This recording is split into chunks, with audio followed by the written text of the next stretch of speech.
Hi students, in this video I'll be going through how we can evaluate definite integrals. Okay, so a definite integral is an integral with a lower limit as well as an upper limit. Okay, so for example, if we want to integrate this function fx, okay, with respect to x, and we want to integrate from lower limit of a to upper limit of b. Okay, so all we need to do is integrate fx normally. So let's say after integrating we get big fx. Okay, so we'll put the limits over here. So this is how we present it. Then all we need to do to evaluate this definite integral is to substitute the b into the x first, the upper limit into the x first, then subtract away. Okay, now we will substitute a into the integral. Okay, so over here, so it will be fb minus fa. Right? Okay, so let's try out some questions. Okay, to apply this particular concept. So to integrate 2x squared plus x plus 1 from negative 1 to 2.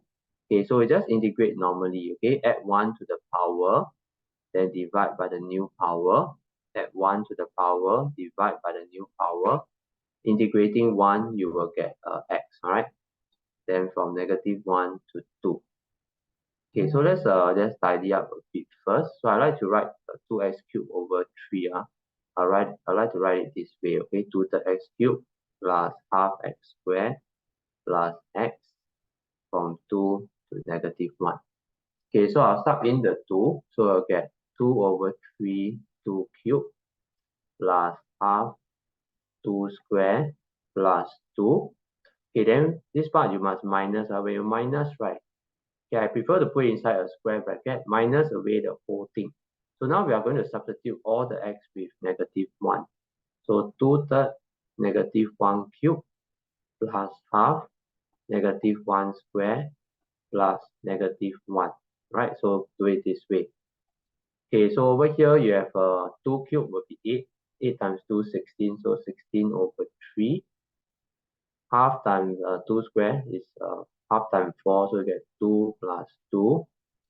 Okay, then from here, okay, we'll do more working. Okay, to be careful. Negative 1 cubed will be negative 1 times 2 third, get negative 2 third. Negative 1 square is 1, so you get half here, and minus 1. Okay, so all we need to do is to evaluate all these things. Okay, 2 plus 2, you can actually write it as 4. Okay, then minus become plus 2 third, minus half, then plus 1. Okay, so all you need to do, maybe you can just use your calculator and evaluate the whole thing. Okay, so 16 over 3 plus 4 plus 2 over 3 minus half.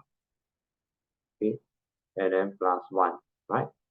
So should be able to get 21 over 2 or 10.5, right?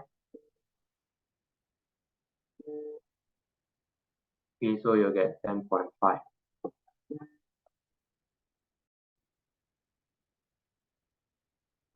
Right, let's now take a look at another question. So this one involves a trigo function. Okay, so it works the same way. So we'll integrate 2 cosine 3x minus 1 normally, and then we'll sub in the lower limit and the upper limit, okay, which is 0 and pi now. Okay, so if you recall, if you integrate cosine, okay, you are going to get positive sign. So you'll get sine 3x. Okay, then always remember you need to differentiate the angle, you'll get 3, and then you divide it by 3, right? Okay, then when you integrate 1, you will get x.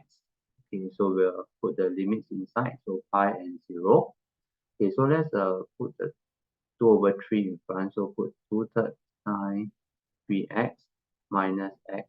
Okay, and then limit from 0 to pi. Okay, so now what we need to do is to sub the pi inside the x. So you'll get 2 third sine 3 pi minus pi. Okay, then after that, minus the whole thing.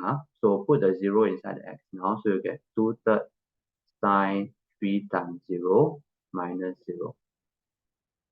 Okay, so if you were to compute this, or if you recall the curve, sine 3 pi, okay, is going to be 0. So you get 2 third times 0 minus pi. Okay, over here you will get sine 3 times 0 is sine 0, right? So you get 0 also, then minus 0. In other words, this whole thing is going to be equal to 0 lah. Okay, so what we are left with is actually just negative pi only, right? So this will be the answer, right? Negative pi. Okay, let's now take a look at one that is with regards to exponential function. Okay, so exponential functions are in general very easy to differentiate and integrate. Okay, so if you were to integrate e to the power of 1 minus 3x,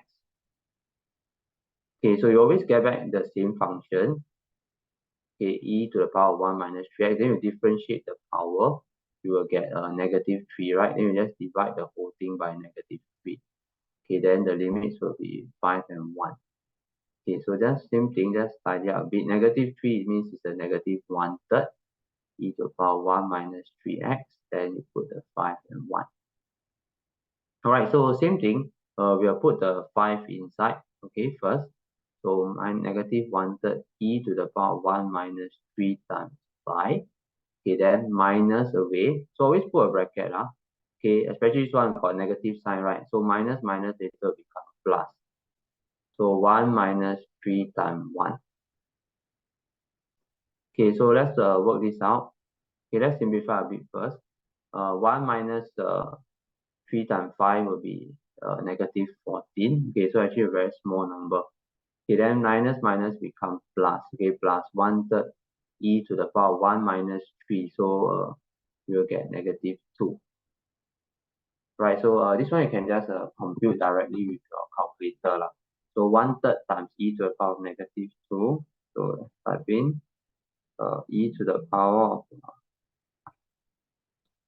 negative 2.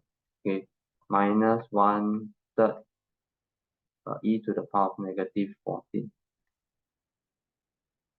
Okay, so e to the power of negative 14 is going to be a very small number, right? So you should be able to get 0.0451, right? So this one will be to 368, right? Okay, so let's do one final question. Right, so this one is integrating 2 over 3 minus 2x. Okay, so if you recall how you can integrate this, is that it's going to become ln, right? Okay, so what you can do is you can, if you want, you can pull the 2 out to the side. So like that. So 1 over 3 minus 2x. Okay, then you can actually put the 2 outside if you want. Okay, then we'll integrate 1 over 3 minus 2x. So that will actually give us ln, okay, 3 minus 2x. Okay, then you differentiate inside, you will get negative 2. So we'll just negative dividing by negative 2 is multiplying by negative half, right? So you get this. Okay, so you can leave the 2 outside. Okay, put everything inside. Okay, so same thing, sub the 1 inside the x first. So negative half ln 3 minus 2 times 1, right? Then minus, okay, so now be careful, okay, negative half ln 3 minus 2 times 0. Okay, then after that, okay, this one has to be a bigger bracket. Okay, okay, this one is a small bracket, then cover the bigger bracket and close off with this. Okay, so it's not a bit complicated. Okay. Okay, so over here you have ln 3 minus 2 times 1. So 3 minus 2 is ln 1. Ln 1 is going to be 0. Minus minus become plus. Then ln 3 minus ln 3. Okay, just a ln 3. Okay, so in general we have this. Alright. Okay, so this one is going to be 0. So it's half ln 3. Okay, so in other words, 2 times half ln 3, you'll just get ln 3. Okay, so all you need to do is just compute it and put your answer in 366. So ln 3, okay, you'll get 1.09. So 360 will be 1.10. Okay, to 360. Right, so this is how you evaluate definite integrals. Okay, just integrate normally and then substitute in the upper limit minus, okay, the substituting the lower limit. All right, so actually not too difficult. Okay, so you just have to, the main thing is to know how to integrate the different type of functions, and the substitution should not be, the evaluation part should not be too difficult. All right.